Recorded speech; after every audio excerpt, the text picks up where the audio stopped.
Good morning. How are you? I hope your day is starting off wonderful. I hope you are having a wonderful Wednesday morning. If you are getting ready for work during the time that I'm making this video, because it's just now 6 o'clock a.m. on Wednesday morning, 2020. I hope that your day is going well already. I hope you woke up with a good spirit and the right mind. And I hope that you have a wonderful, wonderful day. Okay? I hope you enjoyed yesterday. I hope you all watched my shoe haul video that I did on Monday evening. Yesterday I didn't come to you because I was running late yesterday morning and I had an excruciating headache after I got off work last night. So I went to bed. I tried to watch television, but I just went to bed. So I wanted to come on here this morning and I wanted to tell one of my childhood stories. Okay, and it wasn't my childhood. Let me take that back. It wasn't my childhood. I was an adult. I've been trying to decide which story I want to tell you, but this one I was an adult. Okay, so it's going back to Supernatural. The Supernatural. Let me cut this fan on because it's hot. You know I have hot flashes. So that's what happens when you get to a certain age. But so I was engaged. This was years ago. This was like in 1990. I was engaged. So it was like 1997 and I was getting ready to get married. So it was 1997 because I got married in 97 to my ex-husband.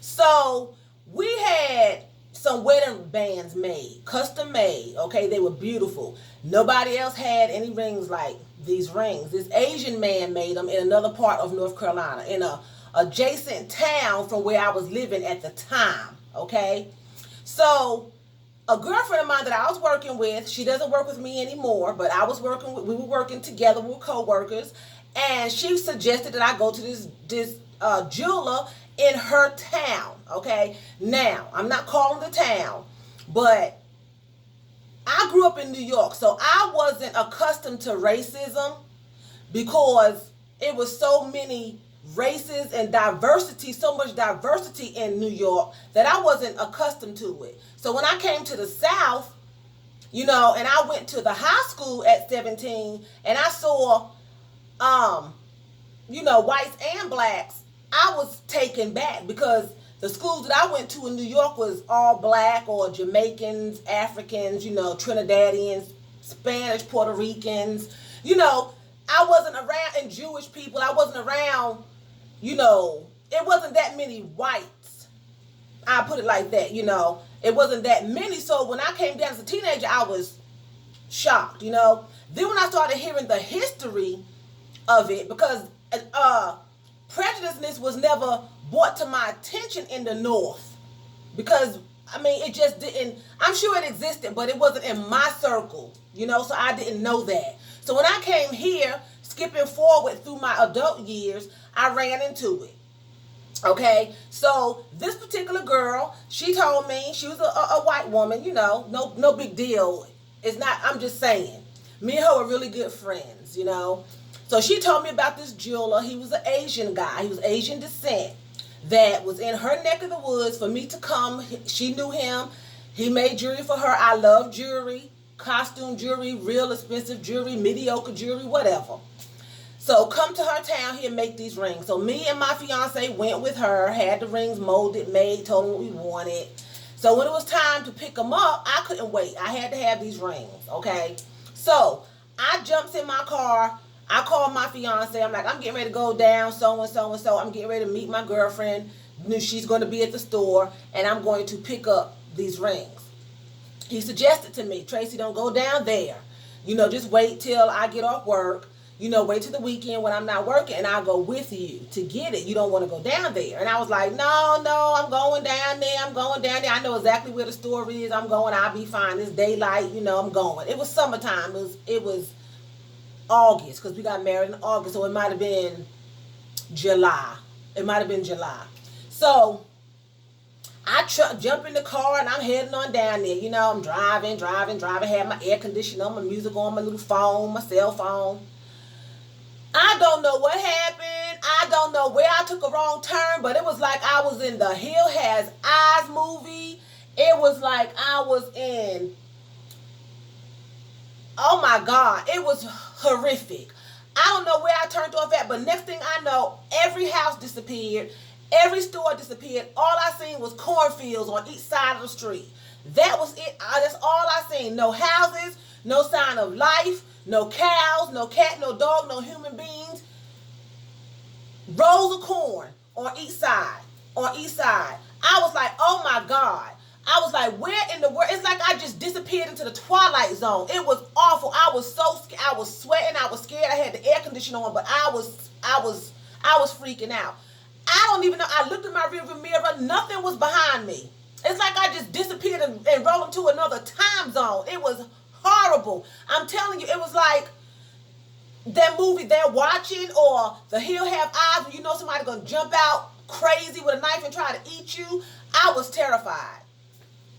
I drove forever. No sign of life. Okay? It was nowhere I could turn around because the road, like, it got more narrow. So, and it was like ditches on each side. I don't know how I got there. So if I would have turned around, I was scared. I didn't know where I was going. So I drove a little bit more, and then I decided I'm going to take a chance and turn around. I turned around. It was going on forever and ever and ever and ever. So I was like, okay, I can't find my way out. I don't know. I was lost. I couldn't find a turn or nothing.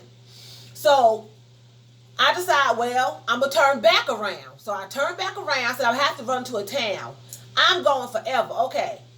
I'm going forever. I'm going forever. I'm going forever. I'm like, oh my God, Jesus Christ. I'm going to die in this town because I was told A, B, and C, and I should have listened.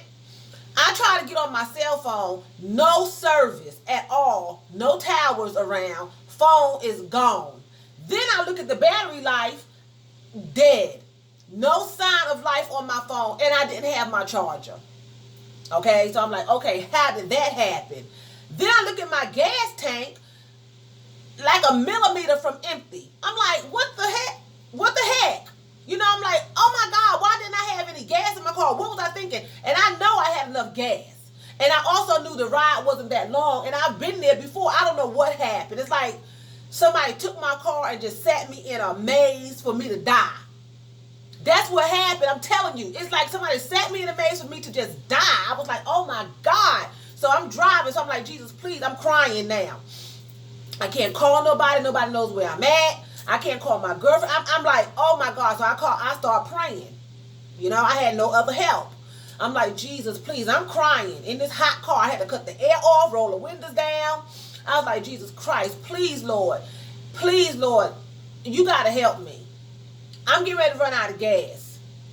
If I get caught out here like they're telling me, because I don't know, I'm going by what they're telling me. She told me too, and she was a white woman. That's why I'm saying her race, her national, her color, because that's what she told me of this town. Don't come down here dark. Be prepared. I'll be there. My husband, he was telling me the same thing. So they're from North Carolina. I'm not. I'm like, oh God, I should have listened. All of a sudden, out of nowhere. Now, mind you, there's no houses, no sign of life, nothing. All I can see ahead of me is nothing but cornfields. Okay? Like Jeepers Creepers. That movie is nothing but cornfields. All I needed was a scarecrow out there, and that was it. I'm looking behind me in the rearview mirror, no sign of life. Not whatsoever, none. All of a sudden, I'm crying out to the Lord. To the left-hand side of me appears the corn stops, and a gas station is sitting back where corn should have been. It's like somebody mowed that down and said a gas station right there. I was like, oh my God, thank you, Jesus. Thank you, Jesus. So I pull in, but when I pull in, it was no other cars there. It was a green and yellow sign. I automatically thought it was a local gas. I thought it was a local gas station, BP. If anybody knows BP, it's green and yellow. So I pull in. There's an old black man sitting in the front, like on the curb in front of a gas station. When you go to a gas station, they got the little curb. He's sitting there, this old black man, about 99,000 years old. And then a big, tall, biracial man comes out. He had a curly afro. I don't know why every time I encounter somebody, they have a curly afro. But in the spiritual being, every time I encounter a man in the spiritual world, he has an afro. But anyway, he was light-skinned, he was tall and burly, and he had this curly, tight afro. He comes out. I don't get out. I don't have a chance to get out. He comes out. I'm all upset. The black man sitting on the porch. No other signs of cars. You know, because I was able to recollect later. No other signs of cars. He comes out, he's like, sweetheart, how can I help you? I said, I need gas. I'm running out of gas. And he said, okay. So I was thinking to myself, I only had like $5. Okay. At that time, $5 gave you a half tank of gas. So I had $5 in cash on me. I didn't have a debit card. So he said, okay. So he pumped my gas.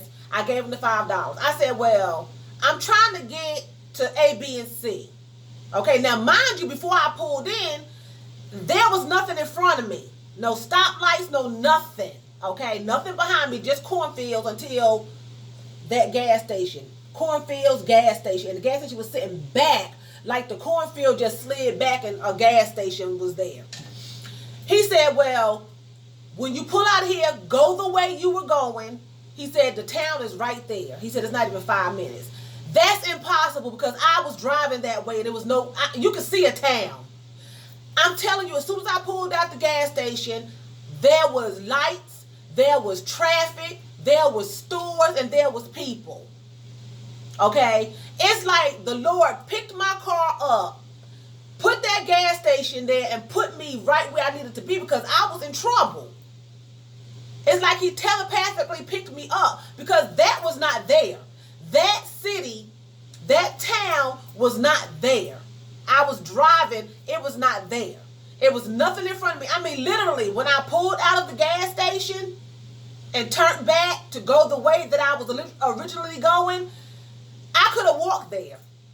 I could have just stepped out the gas station and just crossed the street and I would have been into a whole town. When I drove out, I turned and I drove up the way I was going. I was like, oh my God, where did this come from? Then I pulled up, rode like not even a quarter of a mile, and there was a stoplight. I drove through the stoplight, and you know how they have the parking spots where you can just pull into? I pulled directly into a parking spot in front of me, okay? I get out. I'm right at the jeweler's. I'm parked right in front of the jeweler's, right in front of his door, okay? I jump out, I go in there, I tell my girlfriend, you know, my dilemma. She said, what gas station? Ain't no gas station down there. She said, what street are you talking about? So we go outside. I go to my car and I point, literally, there was no street. The buildings looked like they had mended. Looked like they had mended together. It was no possible way I could have came that way. I would have had to come from the left or either the right. But instead, I came straight into the parking spot. But that was impossible. There was no street there. There was nothing but buildings on that side. I couldn't come into town that way. She said, it's impossible. The Asian man said, he came outside. He said, what street are you talking about? We went outside. We walked up and down the sidewalk. There was no opening in between those buildings across the street from the jewelry store. Not one opening. Okay? She said, where did you come from? I said, I came straight from down that way. She said, the only way you can get here is from that way or that way. She said, it's nothing there. What are you talking about? She said, and this town doesn't have a BP. She said, and I'm going to tell you, she said, that's why I told you to wait on me. She said, because it's not many blacks here. And she said, we don't have a biracial man running a gas station in this town. I've been here all my life. I've never seen it, and we don't have a BP. I was like, really? So I told my family and everything about it. You know, my mother was like, that was supernatural because you was in trouble. The Lord moved you. He picked you up. That was an angel at the gas station. And they got you out. You know, the Lord shielded you and protected you. He picked you up and he moved you. You know what I'm saying? So when I get to work the next day, we talking about it. And my co-workers at the time were primarily Caucasian. Okay, I'm saying this for a reason. They all know that town.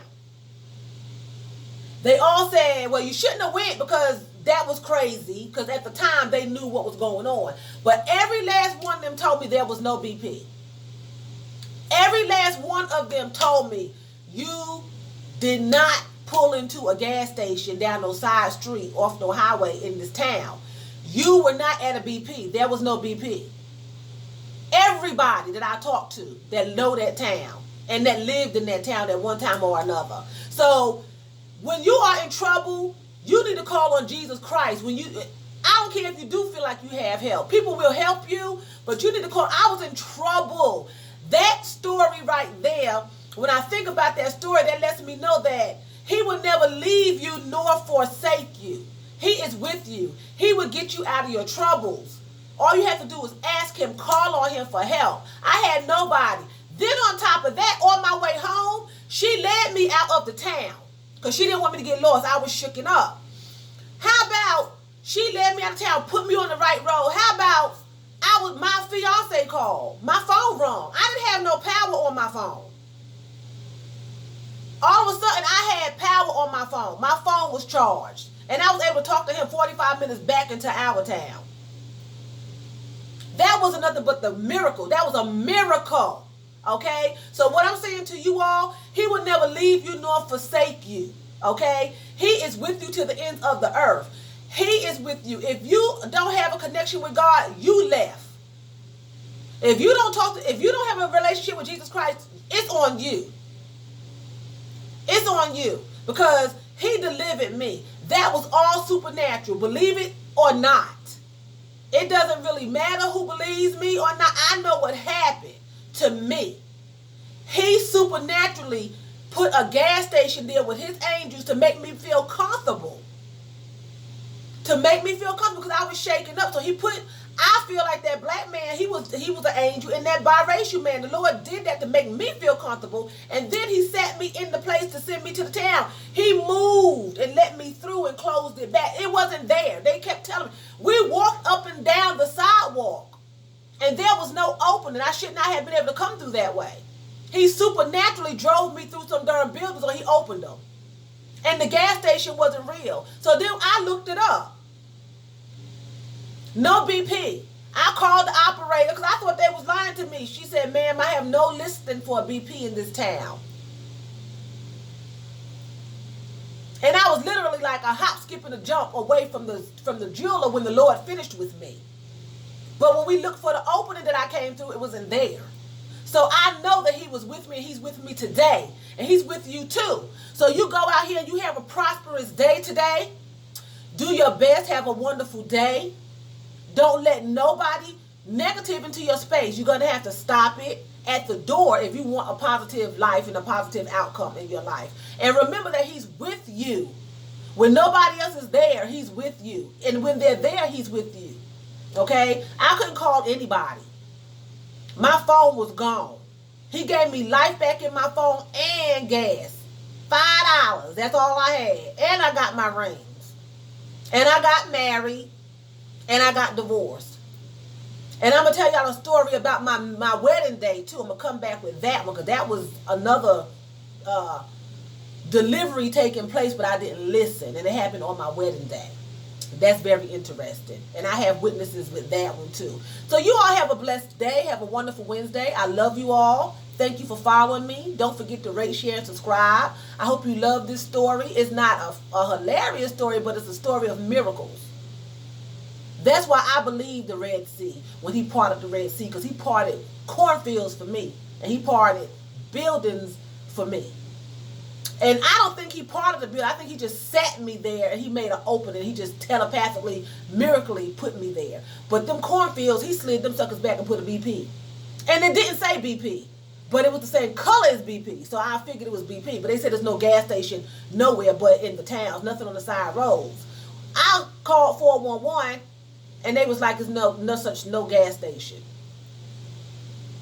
So, y'all believe in miracles, okay? Anything can happen. Anything's possible with Jesus Christ. Y'all have a wonderful, wonderful, wonderful Wednesday.